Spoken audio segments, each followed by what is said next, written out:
Good evening, ladies and gentlemen. Thank you so much for joining us on yet another present day production live stream. Mark's breathing really loudly in my ear already. We've only been on the stream for 2 minutes. So, if you've never seen us before and you have no idea who we are, my name is James and I'm the resident tech wizard here at Present Day Production. Why are you wearing a rather posh jacket? I've been with the Queen. She's dead. I've been with the King. Might as well be dead. I went out for British afternoon tea. British afternoon with my family. Tea? Yes. How absolutely splendid. It was spiffing. Yes. And so I'm not dressed like an emo peasant for once. There we go. Marvellous. And my name's Mark, and I need a wee already. No, please so don't. We'll have to plough on. I'll just have one sitting here. Fantastic. Like I often do. Let's have another slurp of tea, that will help. That will really help. So, why are we on the stream today? I don't know. Oh, yes, no, I do know. We've got some things to talk about. We do indeed. First off, we're going to talk about coloured speakers. Look, here are some. There are some very sexy speakers. A nice khaki green pair. The second khaki green pair. We have a khaki green pair in Wales. Yes, in with studios. Owain at Studios. I'm just going to get some photos up of these speakers so you can see them splendid. a bit clearer. Look at those bad boys. Badabadar. Lovely jubbly. And then next to those we have some beautiful beautiful. blue A ones. beautiful. Oh, there's two there. There's one here. There's one there. And they are sitting atop the prototypes of our new, I don't know which camera to look at, new speaker standees, which we'll show you imminently. Show us the video of the coloured speakers, because you made a video, didn't you? I did. So With your video making face. we offer quite a few colours, but most engineers are boring and they just go for black or grey. But we thought, not why boring. not? We'll just show what we can do. So, Okay.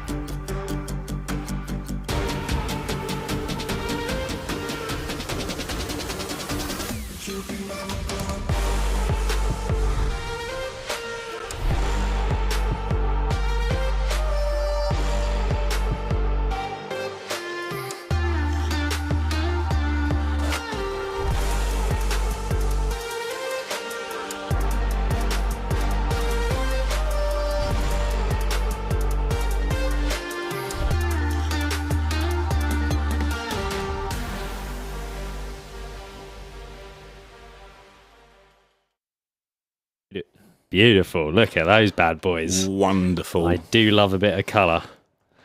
Well, there we go. There we go. All the colours of the rainbow. Well, some of the colours. All the colours of the rainbow minus about 4 of them. Yes, some of the colours of the rainbow. The shittest rainbow you've ever seen. Yes, I seem to be, go back to my camera again, I seem to be sitting behind some sort of hedge. Yes, I thought Yeah, I'd I keep haven't you got in the- the garden for this live stream. Bloody light on again either. Oh, there we That's not go. going to work, is it? No, No, it's it's dead. broken. Oh well, we're Okay. not really on air. Oh. So, the Oh, the suspense is unreal. All these lovely. What are you doing? You're fully pulling the thing apart. So all these lovely people have joined us to learn about some stands. So wiggling the batteries, it doesn't work. Oh, there we go, look, we're on. there we go. We're on I'll air. go off as soon as I put it down. Yeah, there we go. It doesn't matter. It doesn't matter. Stupid Right. thing. Oh, These people have joined us to learn about stands. We'll forget about that. So, where do we begin?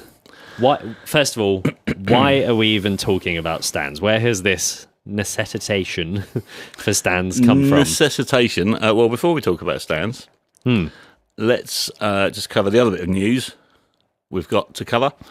And that is our workshop at School Farm Studios on the 9th and 10th of April. What are you doing? I'm not doing anything. Carry on talking.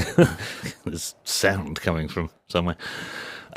School Farm Workshop on the 9th and 10th of April. We've got quite a few people booked up already. So if you want to come, if you don't know anything about this, it's a 2-day residential workshop with us at School Farm Studios. And we're going to be producing, recording, mixing a song, completely from scratch. So we'll be starting with the raw song, which will probably just be guitar and vocals, and then that will be embellished with a band consisting of the finest session musicians the UK has to offer. And we'll be recording it, so we'll be tracking drums, bass, piano, real proper 9-foot Steinway, Hammond, Mike in the Leslie, doing all that lovely stuff. This is 2 days, residential, so accommodation and everything will be provided, and it's really nice accommodation as well. We're not talking like glamping or something. You'll be staying in a lovely Georgian manor house, which is rather nice. We won't. We'll have to traipse back here. But, yeah, so 2-day residential course. The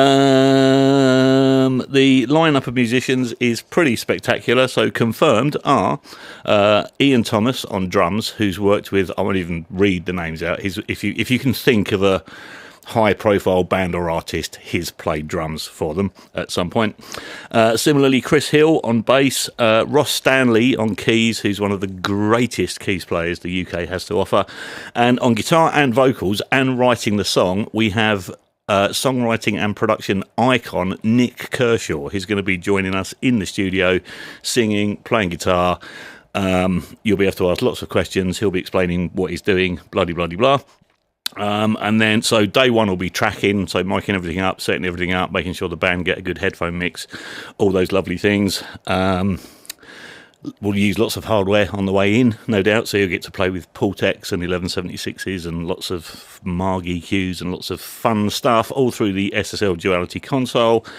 That'll be day one, and then day two will be sort of post-production mixing, and we're going to have, I'm trying to organise some really good talks from, we've got DPA microphones coming along as well, who do something very different with their microphones to a lot of other manufacturers in terms of polar patterns. So their goal is to get what would normally be out of phase signal. So if you've got a cardioid microphone, stuff coming in from behind it can often sound out of phase and a bit weird. Their goal is to just have that sounded exactly the same but quieter, so they'll be able to explain the technology behind that, how that works, etc. We've got SSL coming as well, so they're going to bring loads of extra hardware, so you'll be able to play with all their new toys and everything, which will be great. You'll be able to get hands-on with the duality, with mixing. Basically, it's going to be bloody great. So 2 days, residential, as we said. Go to presentdayproduction.com/apply. All the details are on there. Get to work with Nick Kershaw for a day and fantastic musicians in the studio. So there we go. Very Sign exciting. Up. Yes. I'm quite looking forward to that, actually. It's going to be brilliant. Yeah. Yes, absolutely. Yeah. So speaker stands. Yes. So, very similarly to how we got started with speakers, we found a problem, didn't we? We did find a problem. We found a problem generally with speaker stands in that they fall into one of two categories. Either they're just crap or they're massively expensive. And recently, while we've been researching this more, we've also found out that some of the massively expensive ones are crap as well. They might physically hold the speaker up, but they can add all sorts of resonances and other things that you really don't want. So our mission here was to, lots of mum customers asking us if we do our own speaker stand. And we haven't, so we went through some early iterations which were just boring kind of speaker stands like you could get on Amazon, which were all right, but they kind of never went any further, and that kind of thing we can't manufacture competitively enough to make it worthwhile doing. Anyway, so we thought, well, what do you want from a speaker stand? You want it to hold the speaker up, you want it to not resonate, you don't want any vibrations from the speaker cabinet getting into the stand and then getting out into the world, because that adds distortion, colours the sound, blah. And since we've been playing with standing desks, and we'll also have our own desk coming out very soon as well. Exciting. Watch this space. While we've been playing with standing desks, there's lots of people using sit-stand desks in studios now, which makes perfect sense because standing up half the day is really good for you. But the problem then is the speakers obviously stay where they are if they're on stands. So we wanted a motorized standing desk style speaker stand that could go up and down with a desk or independently. But whilst experimenting with this, I found an unexpected I don't know, it's kind of to be expected really, but an unexpected benefit to having a motorised speaker stand. And that is that in our Atmos room, we've got a floor-to-ceiling mode at 140 hertz. We do indeed. Where the speakers are currently for the tweeter and mid-range being at ear height, if you move those speakers up about 6 inches, it's pretty much gone. If you move the speakers down 6 inches, then the bass driver's more or less bang smack in the middle of the room, and it exacerbates the modes being produced. What are you looking at? I'm just looking at that TV light that started flashing, irritatingly going wrong. Let's turn that off. You're like, oh, I thought there was an angel or something had come in the studio.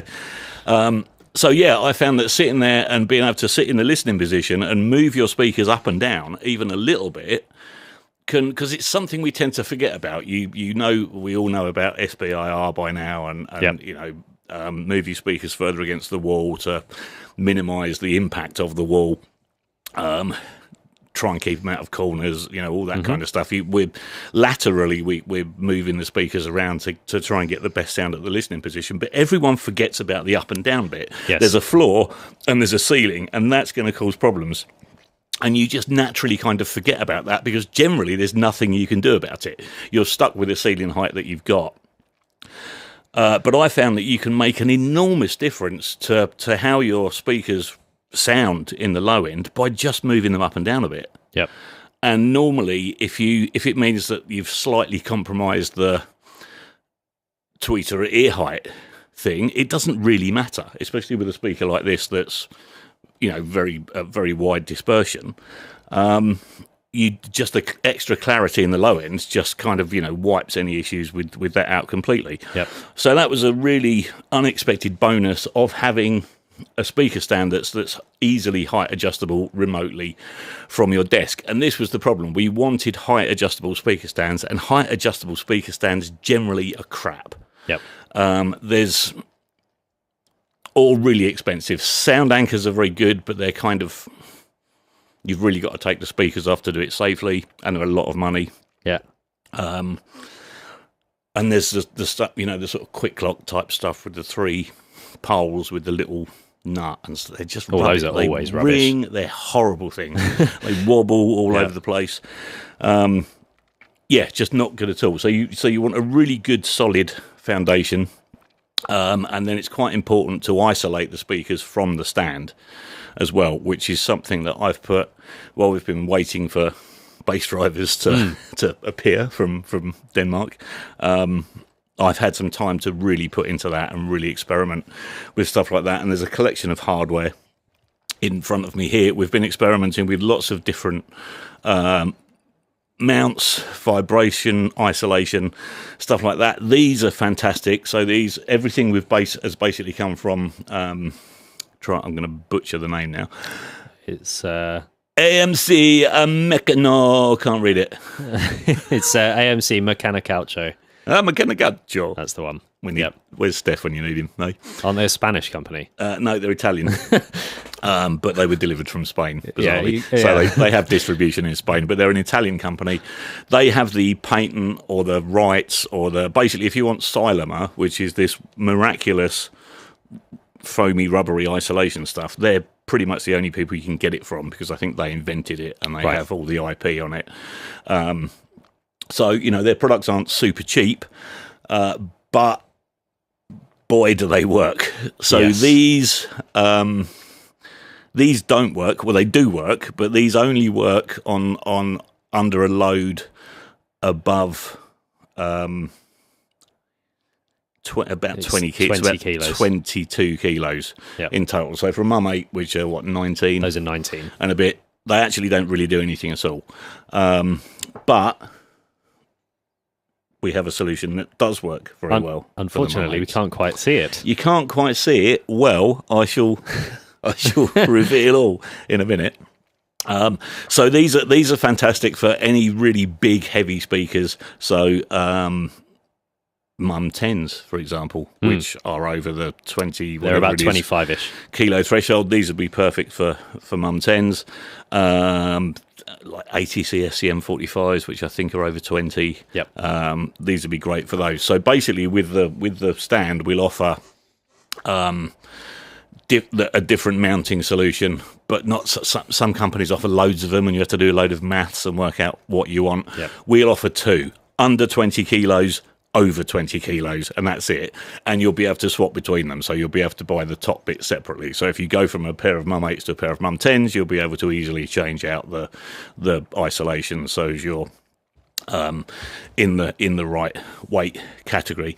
So an enormous amount of time has gone into this. We looked at sourcing bits from China, but that actually worked out quite expensive by the time you factor in shipping and taxes and having to wait 3 months and all that kind of stuff. So for the actual mechanism, the actual lifting mechanism, we went to Linac, who are one of the world's finest producers of up and down shit. And we went to their distribution centre in Birmingham, where the lovely Helen showed us through all the products, and we went a bit overboard in the choice. In the end, we could have gone for a regular kind of standing desk thing, but they're a little bit wobbly on their own. They're designed to be part of a system for a desk. Yep. I just wasn't happy with the sort of the one we've got there is a bit of an absolute unit. Wobbliness of it. So we went a bit over the top with the engineering. Let me give you a little demo. So I can control this with my phone from the phone app. How very Look posh. at me getting down with the kids. Here we go, going up. Look at that. Oh. And even Mark can operate this, and Mark's scared of technology. Well, it is just up and down, basically. Look at that. I did manage to connect it to the app, though. I'm impressed. I impressed myself with. Going up. While they're travelling, Still going up. Simeon said up and down shit. Is that a technical term? Up and down shit is a technical term. Nearly there. 3, 2, 1, we're there. That's quite high. So now they're up. So now you can see the other mounts. Now this is prototypey stuff, so they're not quite they're not quite ready yet. There's just a few cosmetic things to sort out, and a different sized metal plate. But these are basically springs. So they're the kind of springs in very expensive studio builds. You'll see a sort of double springed things under the floor that basically float the whole studio from the ground. It's on and stop any transmission of sound going from the studio into the ground, or from outside and the ground into the studio. And they work very well. It's tried, tested, proven technology. This is basically a mini version of that. So the whole speaker sits on a platform with these Silomer pads on it, which takes care of the sort of top end and the mid end. And then they're on a spring, which has got another Silomer mount inside of that. And that's it, basically. And that stops any vibration from the speaker, of which there isn't a lot with the Mum 8, because if you design a speaker with a dense enough cabinet, you shouldn't get much transmission anyway. Yeah, they're pretty inert. But there is some. There's going to be some. It's especially when you get up to higher SBLs.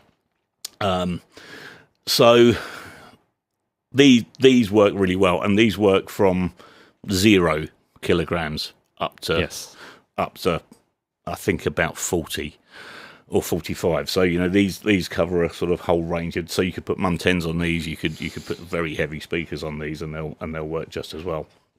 In fact, these I think work slightly better than these, even though these are more expensive. Yep. I've had far better results with these. The downside is they're springs, so you can see that the speaker moves. It might be worth mentioning as well, the reason that the actual stand itself is moving is because the floor. bottom half of it is still being fixed, and it's on a wobbly bit of the floor. Yeah, because stupidly we put laminate floor in here, and that's gone a bit skew-if. So I was initially worried about, you want your speakers on something firm, so as what basically you don't want to happen is you don't want the bass driver cone going in and out, and then that energy moving the speaker backwards and forwards like that. In reality, they're so bloody heavy. What's going to happen is the cone's going to move in and out, sure, because it weighs grams, Yep. and the speakers and the stand aren't going to go anywhere because they weigh multiple tens of kilograms. Yep. So the argument for your cones moving the speakers backwards and forwards really isn't an argument. If they do move the speakers, it's micrometers. At low frequencies like that, it's The phase shift of that would be nothing. yeah. So there's further testing to be done. We've got an accelerometer on the way, which will tell us exactly what's going on. But the first thing that struck me when I took these off our early prototype DIY subs, I did a lot of experimenting with these yesterday during when I had some free time. The first thing that struck me is the increase in clarity in the low end. Right. Like ridiculously so. It's really noticeable. Because you're mechanically isolating the speaker. Yeah. Downwards. So I thought, okay, let's try. So we've got 4 of these at the moment. So I bought the other 2 in that haven't got the mounts on and put these straight on top of those. Yep. And not only was the bass a bit more smeary, but I could feel it going through into the column. So I took some measurements. Now, we haven't got all the stuff we need to do the measurements yet, which is basically a proper accelerometer, which is going to be supplied by the people that make these. So if there's something to measure the performance of these with, that's the thing. I did a very fudged, very flawed test where I stuck a piezo transducer. If you don't know what a piezo transducer is, there's some spare ones over here. So this is the kind of thing that you find in guitar pickups. So, and drum triggers as well. If you've got Roland V drums, all it is one of these with a foam cone on the top under a head. That's it. So these are very good at picking up mechanical vibration, but not very good at picking up sound that's moving through the air. So the perfect thing to sort of stick on the thing to measure how much sound is coming out of the column. There were several problems with that. These are quite inherently noisy. Yeah. And I had to crank the gain all the way up on the preamp, which added more noise. Yep. So in the end, the noise floor was more than what I was trying to measure. So I did the only thing I could think to do at the time, which is use RX to learn the noise profile of the transducer and the mic preamp combo, and then remove it. And then I got what on the surface of it looked like a result. It's like, oh, okay, all the noise of this is now gone. I can see if there's any difference. So literally one of these stuck on that, into a DI box, into a mic preamp, cranked up, recalled the sound coming off of this without the isolation mounts, and then record the sound coming off of this with the isolation mounts. And we've got a before and after graphy here, which I again flawed because it was so the signal was so low. I had to crank the gain digitally so we got a readable result. So what that tells us is we need to do this with an accelerometer and smart, rather than the only metering plugin I could get to reliably show me what was going on was the SSL meter one. The one in Logic was not sensitive enough, and I just couldn't really see anything. So it's worth stating that before we release these, obviously we'll do it properly and we'll video it as well. Right. We'll do a video on the whole kind of measurement process, so as you can see that what we're doing is actually reasonably scientific. This is about 20% science and 80% me bollocksing around on a Saturday afternoon. This is kind of what normally happens in the early stages of us designing a product. But it does show, if you get it up again, it does show a clear difference. So the directly on the stands, we can see that there's quite a bit of low end energy coming through into the lifting column. There's also you'll see a little resonant sort of peak there at about 250 hertz on the without graph. On the without graph as well, which is the actual resonance of the column. Which on that one I fixed. Right, that has no ding. That has ding. I don't know if you can hear that. You can't. Hold the microphone. Ding. Oop, so that's not fixed. On the mic, it sounds exactly the same. That's not the best way of demoing it. Okay, all right. Well, that's not dead. That's pretty dead. Yep. But interestingly, once the isolation mounts on there, with one damped and one not damped, it didn't actually seem to make any difference at all. Yep. So because there was no vibration getting through into the stand, and we're talking literally none. Yep. That kind of went away. So I've got to do further experiments to see if I need to, because damping these to the extent that I did is very difficult. And very expensive, because literally the whole thing has to be dismantled. You need to use constrained layer damping on both the. If it was a hollow, non-height adjustable stand, it'd be easy. Yep. You just fill it with sand, done. But because it goes up and down, and this bit slots into a wider bit at the bottom, you can't do that, because then all the sand gets caught in the mechanism and it goes like that and seizes up. So I've had to basically line this with another lining with and do a whole constrained layer damping thing to deaden it. It turns out I might not have needed to have done that.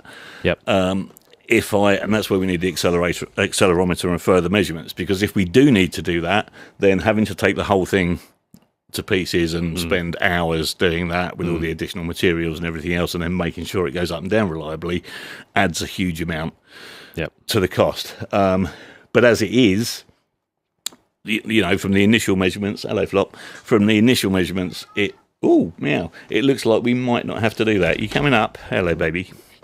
Nearly stood on the end stream button. Floppy's arrived. So that's kind of initial experiments. So I had to boost the before measurement by 20 dB. I had to boost the after measurement by 25 dB, because there was literally nothing on the meters at all. So I've had to artificially boost that more than the before measurement. So it's a very inaccurate kind of measurement, but it does basically show at very basic levels of audio science that these work, and they work really, really well. So that's good. We're quite pleased with those. We are very excited about them. That's it, and we'll see you next time. So there were a couple of questions coming in.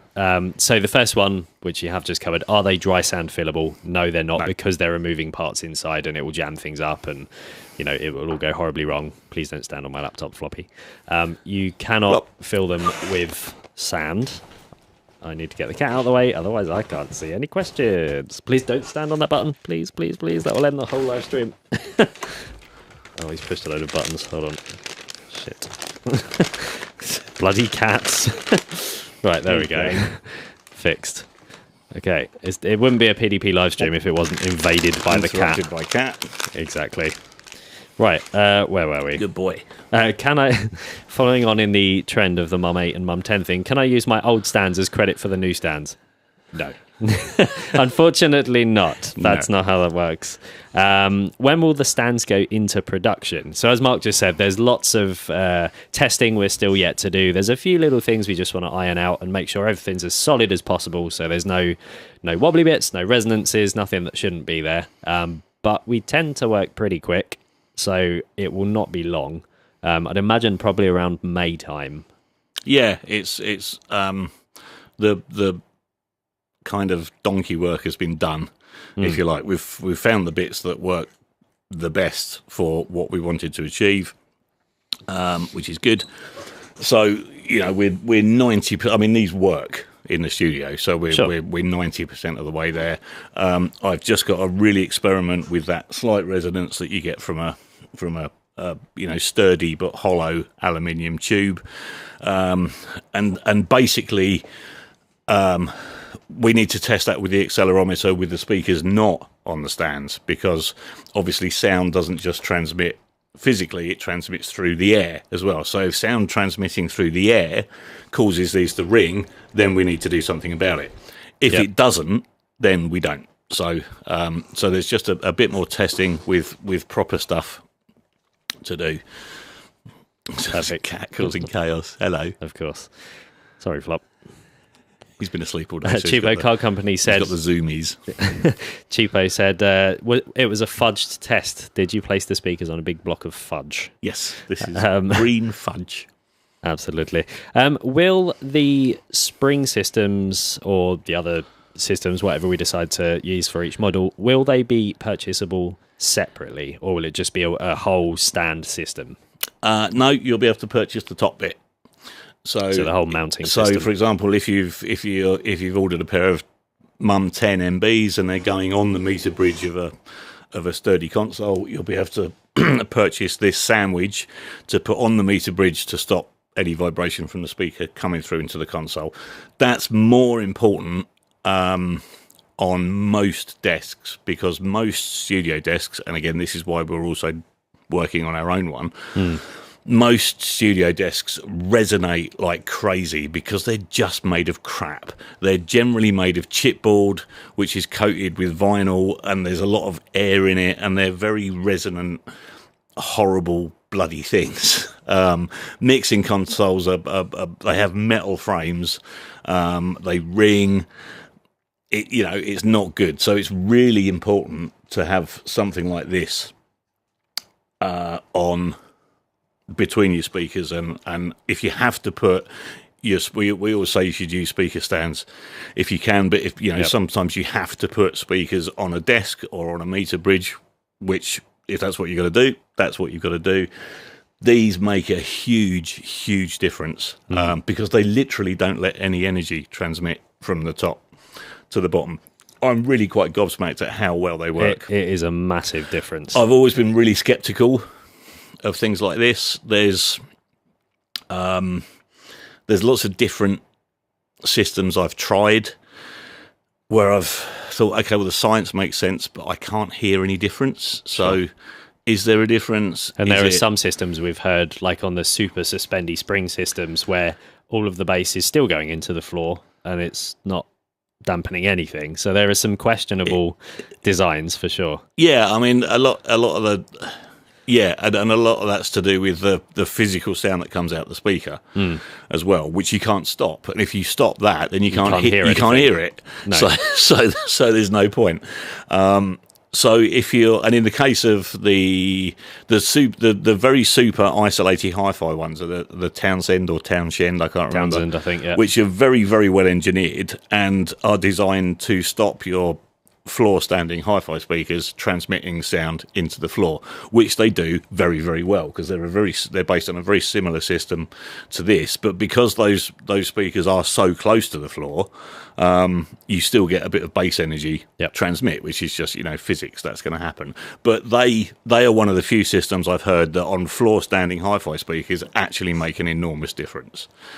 Especially if you've got a wooden floor or on a concrete floor, you might hear it, you might not. Mm-hmm. But if you've got a wooden floor, they can make a huge difference, because you can really kind of hear that resonance building up. So we've had a few questions come in from lots of people that have just joined the stream and missed the whole kind of intro edit. So one question that keeps popping up is, what is that green stuff? Is it slimy goo? No, the green stuff is not slimy goo. It's Silomer, which is this stuff, which was invented by the company that make these, AMC, however you pronounce it.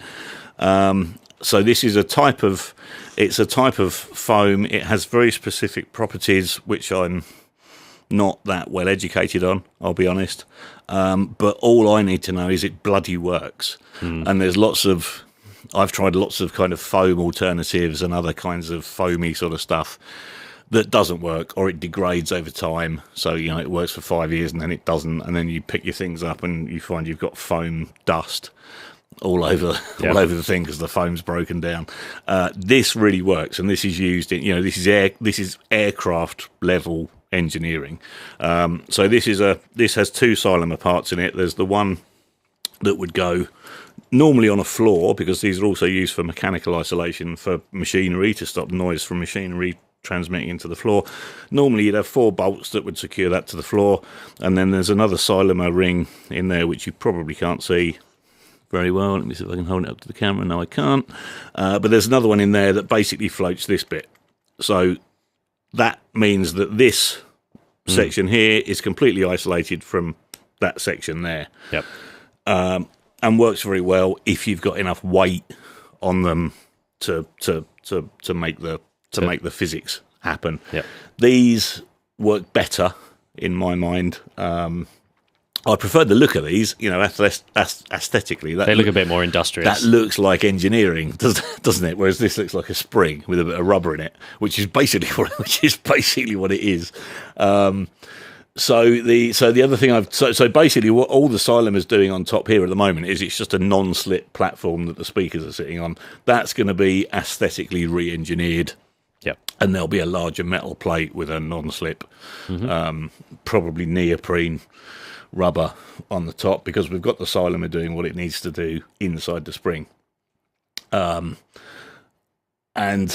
I've just been really... When I first tried these, where did we try them? We tried them with the sub. We put them in between the speakers and the mum 10s and the subs in there. Yep. And went, oh, that's it. I can still feel vibration from the sub coming up into the top speaker, and I can still feel low end. This was just based on turning things up and feeling it. Then we tried those, yes, and it was like, oh, it made a humongous difference. Oh, it's totally gone. And then that's when we noticed the low end, clearing up really noticeably. And then once we'd got the actual design kind of more right there to the point where there's just nothing being transmitted downwards. Yeah.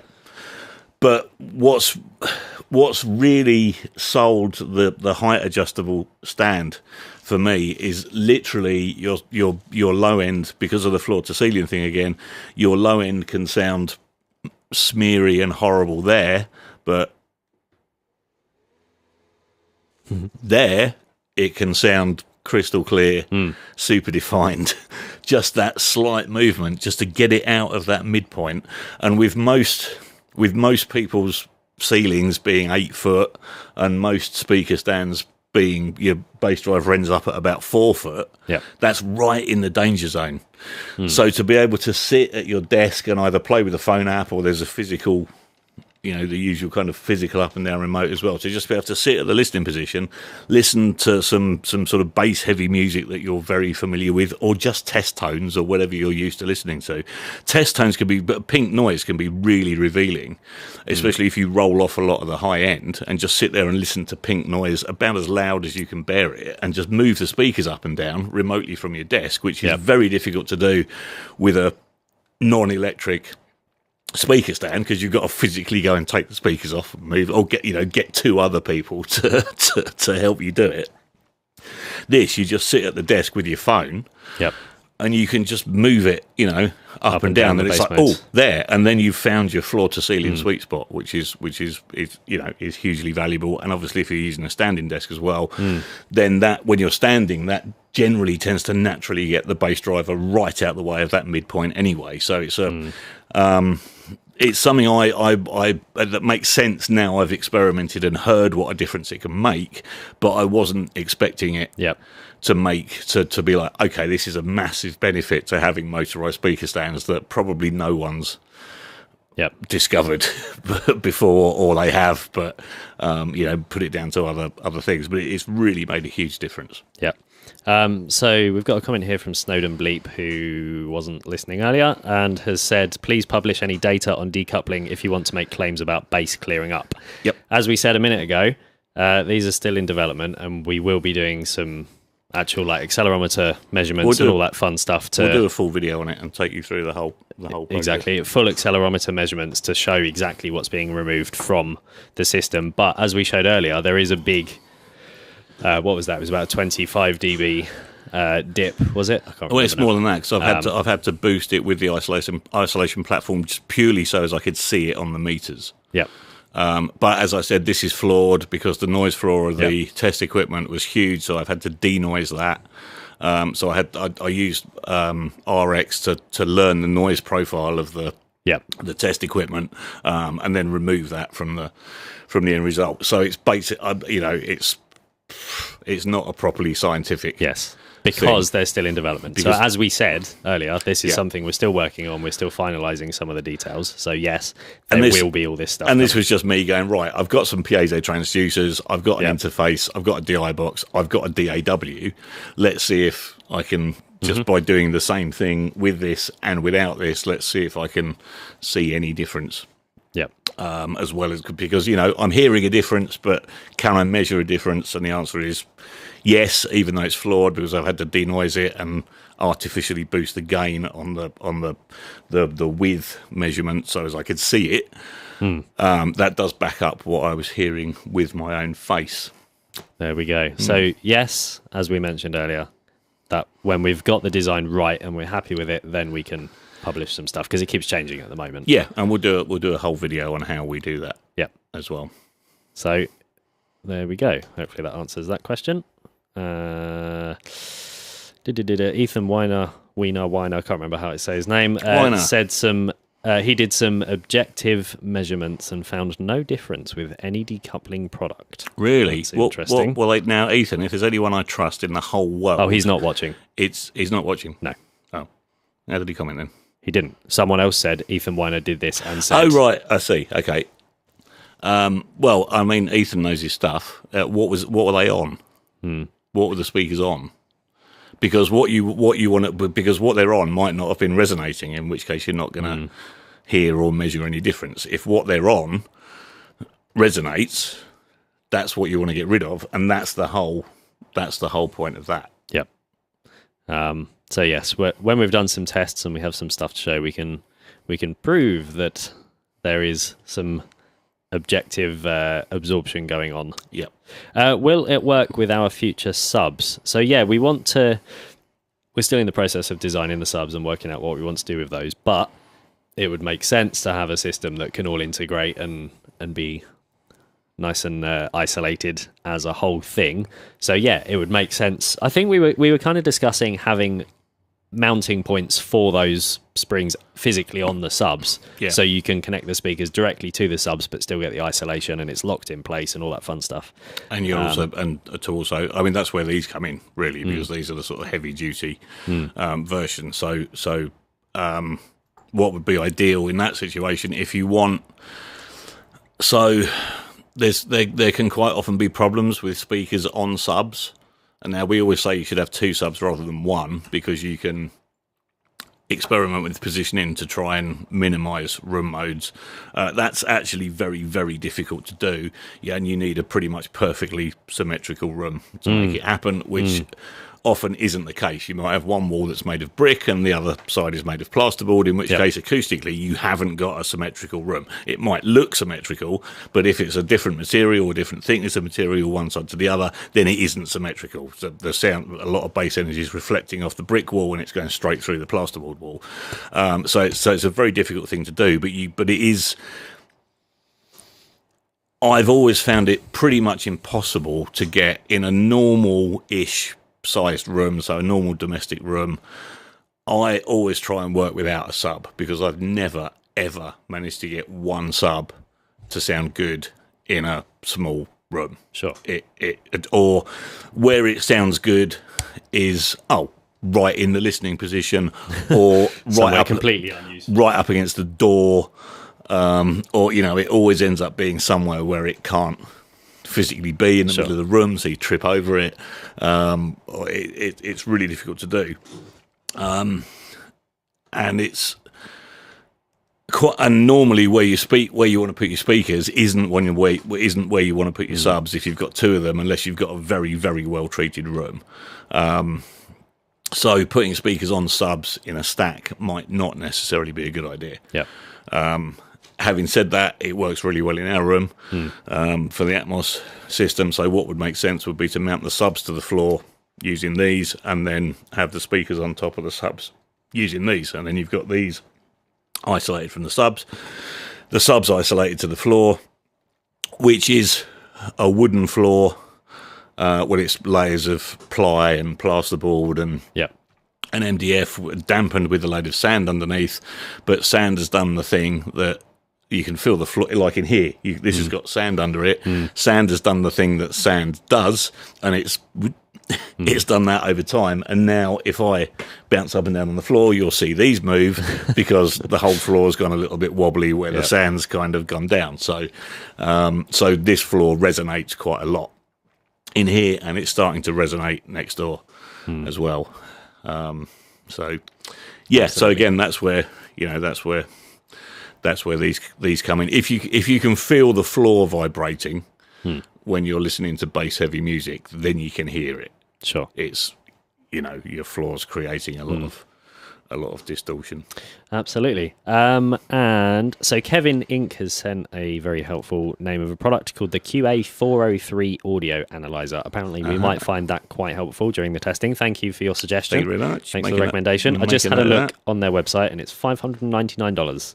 And it looks like some kind of just analysis machine with some nice graphs and all that fun stuff. So yeah, we'll take a look at that. Does that come with any kind of measurement input device, or is it just a? I don't know. Doesn't look like we can have a look. We'll have a look. Yeah, we'll delve into that. Yeah, we'll investigate how that works. But yeah, thank you for the suggestion, Kevin. Much appreciated. There's lots of people saying that we should make a small sub, like an 8-inch or so. The problem is with really small drivers, like I'm calling 8 inches really small for a driver compared to like a 15 or something. The problem is with those that you can run out of puff quite easily in a sealed box, and you have to be really picky about how low you go with the bass extension. And that was something that was quite hard to get right with the Mum 8. And there is a trade-off between SPL and bass extension, and we chose to go slightly lower in favour of not, destroying your ears. Having said that, obviously with a sub, the primary purpose is to go low. So with an 8, it would be pretty damn difficult unless we put something like a port or a transmission line on the sub. Transmission line, the sub then needs to be absolutely enormous. Yeah. We built some 6-inch subs for the Mum 6 as a prototype last year, and the box was like, it was up here. It was absolutely massive. It was about 1.2 metres tall, and it was about 80 centimetres deep. Yeah, so you have these tiny little Mum 6s and then a massive subwoofer, which completely negates the point of having a tiny speaker. So that's not an option. Porting, you can normally end up with about double the size of a sealed cabinet, so you'd probably end up with a sub about that big with a 6-inch driver, and you would get lots of power out of that, but then it wouldn't go super low because you can't really tune below the resonant frequency of the port. A really sharp roll off. So this is the trade-off with speaker design. It's finding what works best, size versus group delay and distortion, all these different things that add up with designing speakers, and it's finding the right compromise. Everything we've tried, we've gone back to the sealed enclosure. They do sound the cleanest and the best by quite a long way. Yeah, you can't beat it. Yeah, the downside is you lose a bit of efficiency. Exactly, half the efficiency. But that's with the Purify bass driver technology being driven by enough amplification power, that's a bit of that's a compromise you don't have to worry about too much these days. But there is nothing wrong with maybe putting like 2 bass drivers in the sub, and then you get more power. So yeah, but I think we could do a sealed 10-inch sub that would actually probably be slightly smaller than an 8-inch. Well, the actual so the 10-inch Purify bass driver we're intending on using in the subs has quite a lot of oomph. It's quite a powerful bass driver. It's 1.5 times the surface area over an 8. So there's a substantial amount more bass you can get out of it. You got the deeper excursion as well. Yeah, oddly, despite it being a bigger driver, it actually needs 2 litres less air volume than an 8. There's a couple of...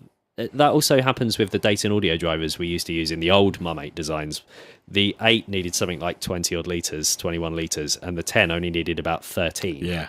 It seems to happen a lot with 8 and 10-inch drivers. But that made the 10 great for Atmos because you could have a much shallower cabinet. Yes. Yeah. But exactly. Yeah. But yeah, it's on the... It's... it is something that's sort of ticking over in the PDP brain. Absolutely. Yannick said, could we see the Mum 8 next to the Mum 10s? We don't have any in here right now, but if you hop on our Discord, which is presentdayproduction.com, presentdayproduction.com/Discord, I can post some photos in there after this live stream, and I don't actually have any 6s in the building. I'll stick some renders up together. We have, but they're hanging from the ceiling. Yeah, I'll get some renders together and plop them next to each other digitally, and you can see how they look. Would love to see you guys do DJ monitors for home studio use. So by DJ monitors, I would imagine you mean super loud ported tiny monitors. Yes. No. No. So the problem is with those, I'm broadly estimating here, but I think most of the DJs I've ever met have gone for cheap ported monitors. Cheap It's either loud. Rockets or Pioneers or, something like that, cheap and loud. We can do loud, but it's really hard to do cheap because we make everything here by hand. We don't have injection molding and all these fun things that Yamaha might have because they've got $100 million. That makes it really hard to make a cheap monitor, which is why we do stuff like the Mum 8s, which are, all built by hand and they're all kind of built bespoke per order, because that's the only way really that we can do that. So we're thinking of ways to make cheaper monitors, but it's quite difficult. And basically that market is covered by so many other manufacturers, it would just be completely pointless for us to try and get in. Yeah. And it's something we're not really passionate about either. No. So that, that we kind of tend to stick with what we're really passionate about, like this kind of stuff. Sure. Because then when we do actually get some really noticeable results, it's like, oh, right, okay. We're actually onto something here. Exactly. So Ben said an alternative to those doesn't have to be cheap. We can do like a proper studio grade ported monitor. I don't know if we will. It might happen in the future. There are a lot of things happening at PDP behind the scenes that we don't talk about. So there are some more speaker designs that are happening, which we'll probably be talking about soon. There's stands. There's desks. The desk. So there's 100 things always going on. We're just not always shouting about them. So we can, we'll definitely have lots of fun things to share in the very near future. All about that. And again, it's all based from what we need as studio owners. So, which is, how the speakers were originally born. Let me just move them down a bit so you can see them in all their glory. Oh, look at this wonderment. How very posh. Oh, that was a question that popped up. Can we make it so that when they go up and down, they play elevator music? Yeah, we can do that. That would be pretty sick, actually. They trigger an MP3 that comes out the mums. That would be great. That'd be great. I'd pay for that. Let's do that. I've completely forgotten what I was going to say now. But yeah, so this all comes from really it's all selfish. So these came from us wanting an Atmos system and not being able to afford what we wanted. So we thought, well, okay, let's take some very expensive speakers to pieces, which we did, and then went, hang on a minute, we can do that. We can do that, but go one up on the stuff, and then started making speakers and realised we know absolutely nothing about building speakers, so had lots of external help and lots of research and spent months making sure we get it right. And the same with the stands. I've just spent £1,800 on one height adjustable speaker stand, and it's crap. What's this all about? So it's okay, is there a better way that we can make a speaker stand that would be useful for us? And then if it's useful for us, it's probably useful for a lot of other people as well. But it has to have that, it's not just a business that's based on profit. We haven't got shareholders breathing down our neck going, you need to you must release a new product. Yeah, you must. Yeah, you've got to release a new product every 3 months, and you've got to have one that's £200, and it's got to be made of plastic. It's not. You've got to have it made in China, or you've got to do this, or you've got to do that. That's not us. So we're just doing stuff based really on what we need. And it's all based around monitoring because we don't really care about anything else. Because if you can't hear what you're doing, then it doesn't matter anyway. So it's all very much a sort of monitoring and ergonomic sort of workflow ecosystem. Exactly. I want to pre-order today. How much do they cost? So we're not quite ready to announce what these are going to cost yet, because there's just a few more changes we need to make to the design to make sure they're as good as they possibly can be. But there will definitely be some announcements coming soon. If you haven't already, make sure to sign up to our email list. We don't spam lots of nonsense. It's just occasional useful stuff. presentdayproduction.com/sign up, and then you'll be the first to know whenever something fun happens. Same as on our Discord, pdp.com/discord, and lots of fun announcements on there. Lots of it's normally the first place that announcements go out, actually, is Discord, because I live on it. I'm just on it all the time, so I will always be talking about stuff. But spoiler alert, that it's not a cheap product. They are not going to be, because again, we've gone with the best stuff. Where we've needed to outsource stuff. For us to design our own lifting column mechanism would put these at probably about £15,000 a pair. So not viable. So we go to people that have been making this kind of stuff for years and years and years and know what they're doing. Yes, but it's not cheap stuff. So they're not going to. They are going to be four figures. a pair. Well into 4 figures a pair, but that's all we can say at the moment because we haven't done that. What we're doing is getting it to work, and then once we've got it to work, we'll work out what we need to sell it for. So rather than making stuff to the price, we're making it same with the speakers. We're making something that works, that's as good as we can get it, and then we go right. Okay, what does this cost us? What do we need to make? What do we need to stick on top to keep the lights on and pay the people that are coming and sanding and doing all that stuff. And then that's what the price is. For sure. So there's a few questions we should just... there's lots of people getting involved, including the cat who's just turned up. Hello, Floppy. Cheapo said £12.98. That's 4 figures. I mean, he's not wrong. He's not wrong. We'll announce all the pricing and all that stuff. It will be more than £12.98. I can promise you that. Trevor Noakes said, next up, a PDP phone app that interfaces with Trinov to set your monitors to the ideal height. So something Mark hasn't shown is you can set favorite positions on there. So if you want your seating height and your standing height, you can set that as 0.1 and 0.2, whatever it might be. And then that's saved. So if you want to go to your seating position, you just hit bong. Seating position, done. You can also do that with the physical controller as well. Yes. So if you're scared of phones like Mark is, there is a technophobe thing, and there's little buttons on there that do stuff. There's even an alarm, so you can on the desk you can, so it can wake you up in the morning. If you think, right, I shouldn't sit down for more than half an hour, you can get it to give you a little reminder. We can optionally wire it up to an electric shock device. Yes. And yes, we will be able to. You'll be able to connect. You'll be able to either use these independently or with the desk as well. Yes. So if you end up with our sit-stand desk, you'll so the be desk able to, will use the same legs. Yep. You can have the app control both, and a single one of these control both. So you can, this works. You lift it up, it goes up. You push it down, it pushes down. You lift that up, the speakers go up, the desk goes up as well. So everything's kind of in sync. And there was a good question that popped up for people that are doing like surround systems, 7.1 Atmos, whatever it might be. How would they connect more of them? So these can connect, I think it's up to 4.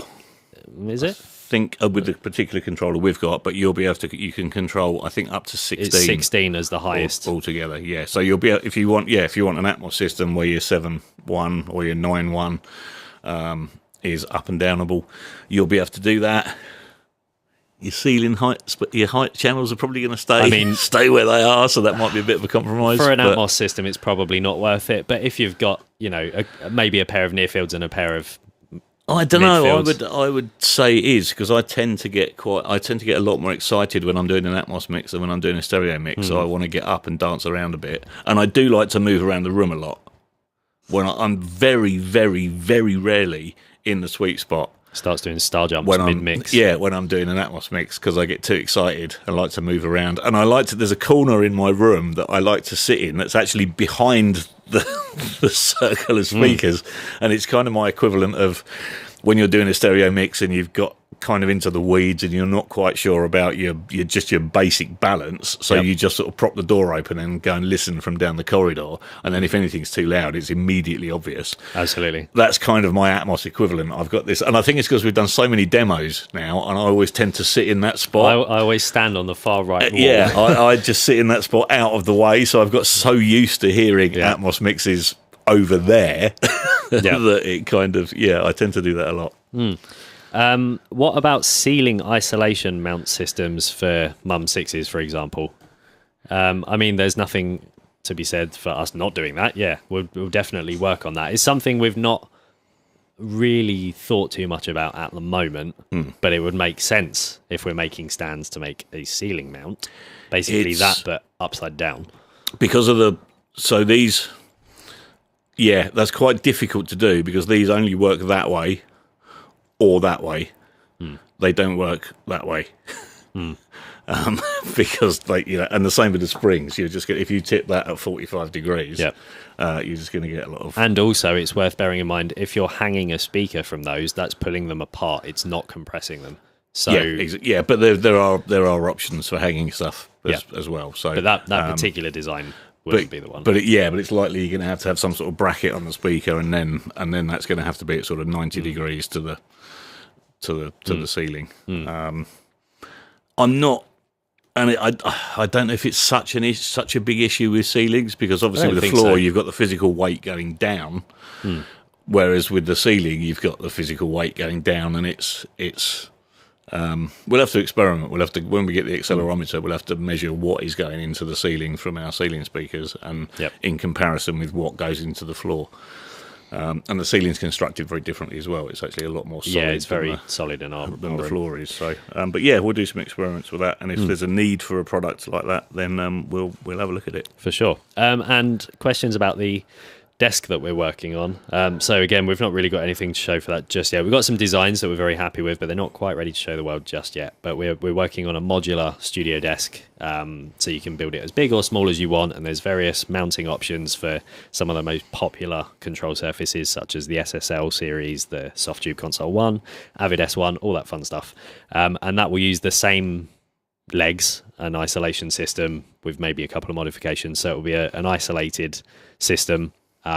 It will be made of non-resonant materials, as Gottlieb has said in the comments. Yes, it will be made of non-resonant materials. It will be Valchromat, because that's a super inert material, especially if you've got multiple layers of it. So that's something we're working on. Our good friend Sam over in Virginia has been helping us a lot with the design, because he's really good at furniture-y type things. He's been doing it 25 years. Yes, he's better than we are. The stuff he's come up with is like leagues ahead of what we would have ever achieved in 10 times the time. So with the desks, we've got someone that knows their stuff with furniture, which kind of makes sense.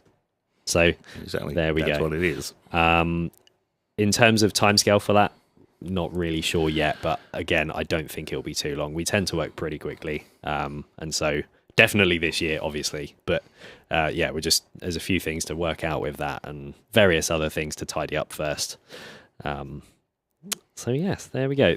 The market definitely needs a desk for the new console ones, because there's nothing out there. That's the thing. Sometimes there are some products that come out and they've been out a while, and there's just no solution for plopping them in a desk. No, and it needs to be something that's flexible as well, because you can, back in the day, you could spend $3,000 on your Argosy console that holds your Tascam DM3200, and then when your Tascam DM3200 dies, or it becomes obsolete, or you just don't like the sound of it anymore, and you get your SSL Matrix, then none of that fits in your desk anymore, because the desk is designed for the 3200.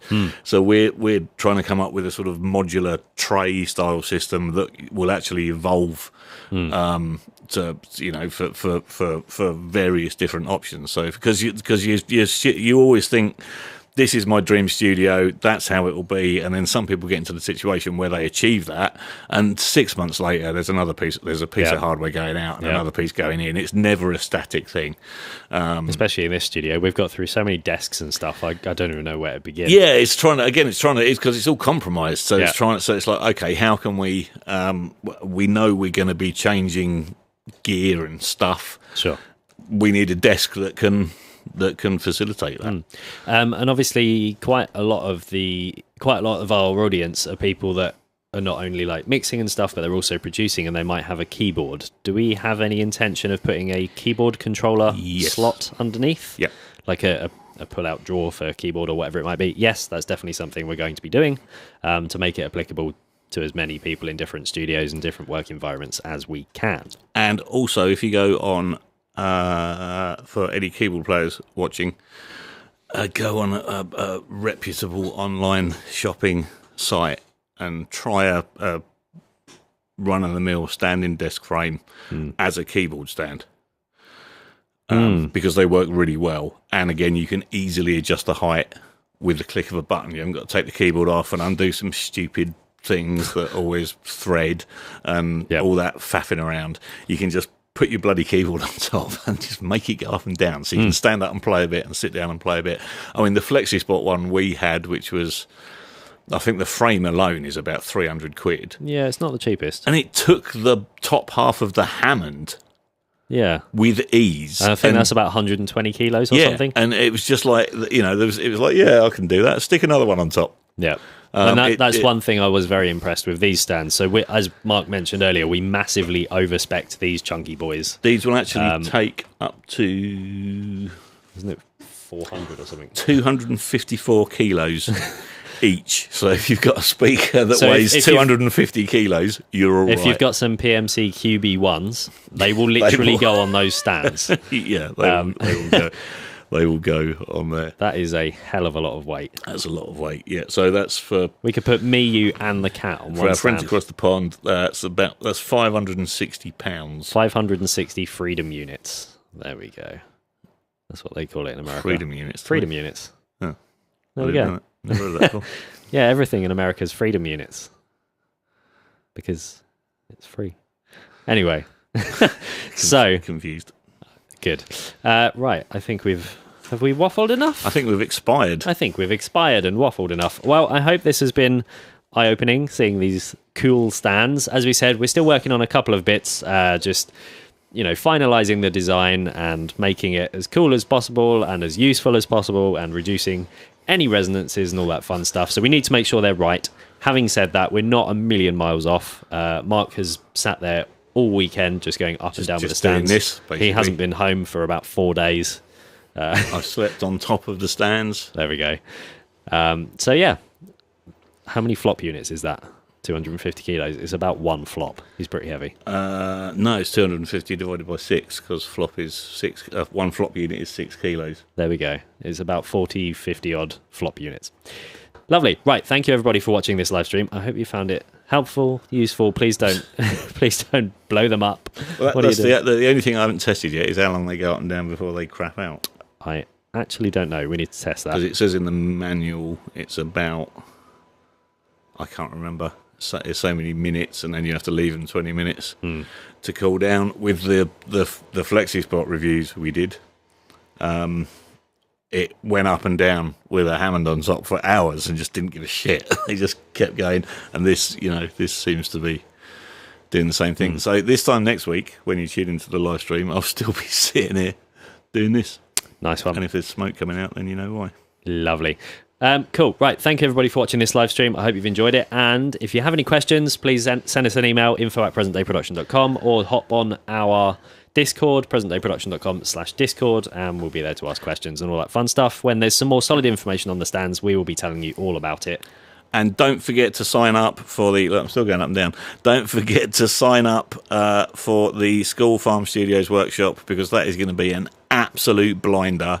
There's so much ridiculously crazy stuff happening with some ridiculously talented people. And we've got a lot of very diverse people coming. We've got a drummer who wants to get into that side of recording. A couple of young guys that are doing a similar sort of thing. We've got a hip hop producer who wants to learn about miking more real instruments and getting into that kind of world. There's so many sort of diverse people have already signed up for it. So don't miss out. Go to presentdayproduction.com/apply today. Lovely. And yeah.